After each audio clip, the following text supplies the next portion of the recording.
We built BTWB to support independent gyms. These gym owners have unique journeys that led them to create incredible communities in their towns or cities all around the world. Spotlight is going to help tell these stories and celebrate these people.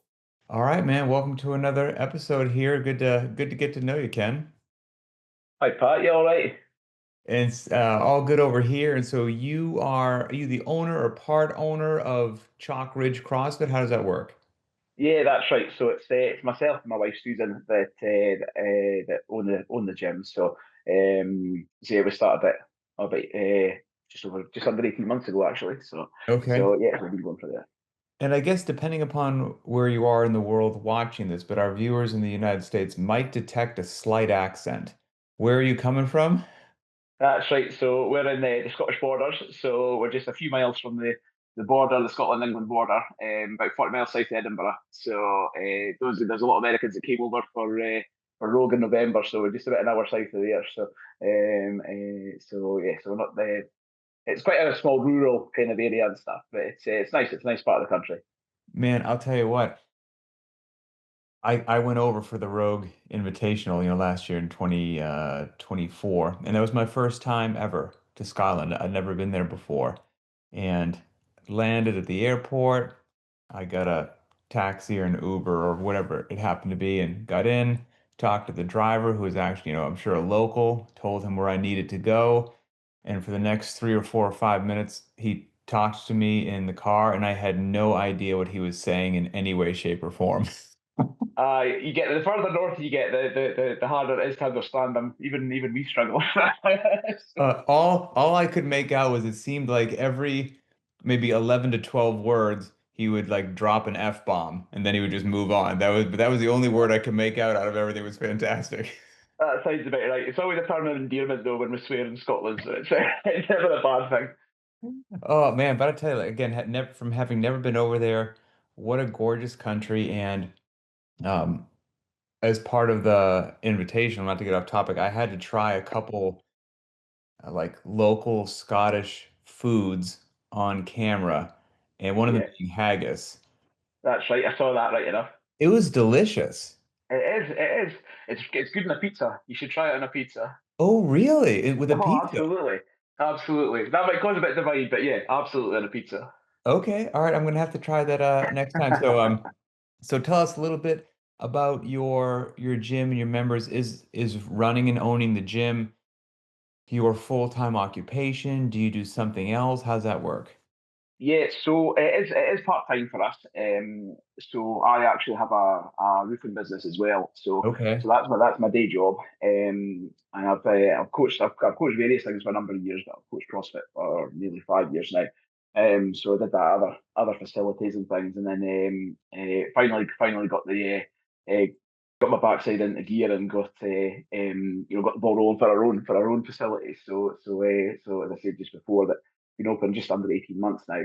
So my wife and I do that. So she also had a sports massage sort of therapy business in there as well. So kind of we sort of share everything in amongst that. So that's how that is. Well, it sounds like both of you, especially having other things that you do, probably very busy people who did not have a lot of free time. So, what in the world made you want to start something else and now have even less free time? Well, yeah, it was doing it anyways. So as I say, I've coached for a long time. So but as I said before, we're really rural. So for us to go to the next sort of nearest town is sort of minimum 20 minutes. So you can travel 20 miles in that 20 minutes, but but you could be adding an extra 45 minutes an hour to your journey. So if I went, so one of the facilities I used to coach at, I would go and do the 6 a.m. class. So I'm like 25 minutes there, coach a class and then back, and then of course then I would start my day job and my men would be there and things for 7:30. So it's quite tight and things. So the traveling was a big thing. I had an opportunity about 6 or 7 years ago to actually open a gym in another unit, but I turned that down, and it's been sat on it, kind of regretting it since. So when we had this opportunity when some more buildings went up and things, we thought we'd give that a wee bash. And although it is more work, it is a lot more work and things, but it's all on my doorstep, so it's actually all right. And then we moved our workshop for the roofing business next door to it as well, so it's all together. So I take all the graveyard shifts. and then go to sort of just close that up and then walk in next door, and then as I say, my team, the guys that work for me, that kind of hold the fort for me all the time, really. So Okay. I just get there next door, and then after work I'll go from there and then back into the gym. So it's all good. So it's been open 18 months, is that what you said? Just shy, yeah. So yeah, well, I will be about that, yeah, because it was January we opened, so yeah, so just Okay. shy even. So you're still in the, in the newer phases of it, learning Yeah. things, establishing best practices, what works and what doesn't work. And I'm gonna guess that you've learned a lot in the last 18 months of what maybe how you Massive. thought opening and running a gym would be Yeah, to the reality of doing it. And sometimes those things line up and sometimes they don't. If we yeah. have other people watching this who are interested in owning a gym and now it's fresh in your mind, what are a couple of the things that you know now that you didn't know 18 months ago that you would share with somebody to give them a better start maybe or some lessons learned? Um, I would say to be organised about it. I'm not the most organised person in the world, so which I'm sure if any of my guys are listening, then they'll probably agree. So, but yeah, just not that it was all that bad, but yeah, just be organised about it and things. I'm pretty impulsive at times, so it was a case of right, okay, let's get the ball rolling and then figure it out. Which really should maybe try and have some of it figured out first before Hmm. starting. But it's at the same time. If I sat and thought about it, it could be another 6 or 7 years before I given it a shot. So just had to go for it. Now, I believe from the email you said that you live in a small town. Is it about That's right. 10,000 people? Yeah. Sort of catchment. So the town itself's probably about seven and a half, and then the catchment around is probably about 10,000 total. So Okay. So I don't know what the other gyms or fitness facilities in the area are, but did you guys just figure, hey, there's not one for 20 minutes around here. If we open one up, people will probably show up, or what was your game plan there? yeah, so we're in Kelso in our town. There's a number of good facilities, but nothing like CrossFit.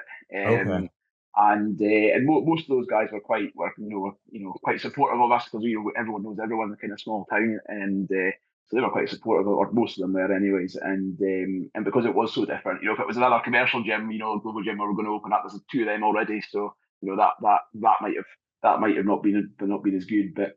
If I could have done it in the town the past 11 years that I have taken part in coach CrossFit and things, then I would have done it in the town. Whereas instead, I've travelled the rest of the region to over Mm, that whole time to do that. So it was clear that there was nothing here for that. So other places have tried to accommodate sort of me and a couple other people that sort of do it locally at the time, but just space and type of equipment things like that wouldn't work.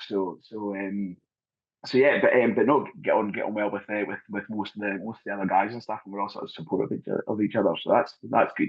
But yeah, we're quite lucky in Kiel. So although it's a small population, we have a number of facilities. It seems to be quite a fit town, so which is okay. good. So And if somebody, is unfamiliar with your gym, give us an idea of, how would you describe your members? Are they young? Are they old? Are they families? Are they single? Are they business people? What's, the vibe like? What's the culture like? I'd say it's fun. It's fun. It's very encouraging. We've genuinely not had a bad egg in nearly 18 months, which is great. Retention's high, so that's probably the best feedback for us. It's that we're doing something right and that people are enjoying it. So, but we run kids classes, so we have primary school, so sort of kindergarten for you guys, Hmm. and then we run high school as well, group as well, and then our general members are from 18 up to 70 plus. So we've got the two or three people in that sort of that older bracket, which is That's great. cool. So it's really good. It's really good, and as I say, most people tend to stick it out, which is good. So this is sort of the second year for us. So I'm trying not to let it slip into second year syndrome. I don't know. It's like going to coach a sports team or something. Your first season's great, and then it's Hmm. trying to keep that going the second year after. But so far it's as I say, most people seem to say the only times people don't would be if they're moving away, and got a couple of students and things like that move away and things, and jobs and the likes. But other than that, it's yeah, everyone's kind of sticking around and it's great. And how have you found what works to get people in the door? How do you get new members? How do people find out about Chalk Ridge CrossFit? So other than our social media, it's just word of mouth. We haven't put any advertising out. There was a little bit of a hyping things about it at the start because a couple of things got blown out of proportion a wee touch, but I think that actually helped us in the planning stages and things. So in the end, it actually worked out well, although it was quite a panic at the time. And really, it's just grown organically. Really, it's word of mouth. You know, it's you've got one person comes in, and then their friend comes in, or their family member comes in, and it's just kind of grown from that. And we've now got a membership around about 80 strong. So for a small, as I say, for a small town with with a number of other facilities, we're really happy with it, and it's part time for us. We're lucky it's not a we're not relying on it for for a full time wage. So Right. it needs to obviously it needs to work, but it's we don't have maybe some of the worries that some other people do that do it for a full time living. So it Sure. makes it work. So you're busy, your wife's busy, you start this on the side, it's growing, it's doing well, people are enjoying it, the community's supporting it. You got a lot on your plate. Why did you guys go with BTWB to help you run the gym? So BTWB, I was well, we've both been a member of it for a number of years. So the first facility that opened up in the region, that was about 25 minutes away from us. They they they had it Okay. when it came out, or a few years after it came out. I think it maybe just came over to the UK at that point. And it was great. And we saw it evolve. It was saw the old style and then the new style and things and it was fantastic. And then sort of came away from there and then sort of moved around a wee bit and things like that, and always kept it for ourselves. Paid the $8 a month or whatever it is to have it. So when we went to open, we went. This is we wanted BTWB, but unfortunately at the time when there wasn't the all-in-one platform. It Hmm. was just budgets didn't quite allow, so we actually went with another platform, and because we needed two, we needed a booking platform and then a tracking one. So the two of those was sort of more cost effective at the time. So and although it was it was great for it served its purpose and things, you guys actually reached out and emailed just before we went to Rogue. Oh And yeah, so I immediately booked, said, right, okay, that's the first place we're going. So, well, second place, I was standing in the row queue like this, so everybody knows the t-shirts of as course. I do every time. But went to see Daniel and Tori, and they started to took us through a presentation and stuff, and yeah, immediately I was like, no, we need to go with this. So because we've enjoyed the tracker for so long, we tell our members how good it was and things, and how in depth you can make it and stuff, and then seeing the back the backroom side of it just the no brainer for us. So Oh, and very, it's been good. very, It's very been good. cool. Well, man, just like you're going to try to keep making your gym better and better, and you're never going to be content. You're always going to push forward. The people behind the scenes, I mean, they're going to keep making that all in one better and better. So let people know, maybe they're going to be in Scotland again, take a vacation for the invitation next year, whatnot. They'll be exploring the whole country. So let people know, how can they find out more about you or your gym, whether it's website, Instagram, go ahead and promote whatever you got. Yeah, so I'm not very good with the social media things, but I'm pretty sure our Instagram is chalk_ridge_ CrossFit. So we do have Facebook as well, which would be the same thing. And otherwise, you can find us on the CrossFit website. That's the other place as well. So that's where a lot of the drop-ins obviously come from. So there are a couple of folk over Americans actually. One lady made the semi-finals in our age group as well. So they're over here on Nice. holiday. So that was interesting. That was really good to see. So really good for our members to see as well. Seeing the caliber of this lady in the 60 plus division, kicking out butterfly pull ups and things like that, and it was Amazing. phenomenal. Like really, really good. So that's pretty much our social media is the best way to get us. So. That's cool. I'll tell you what, man. If I make my way over to Scotland again next year, whether it's with Rogue or BTWB or whatever, and you find yourself there as well, maybe you can point me in the direction of one of those haggis pizzas. Oh, absolutely, absolutely, great stuff. I appreciate it, brother. Well, good luck to you and your community, and hopefully we cross paths. Perfect. Cheers, Pat. Thanks very much.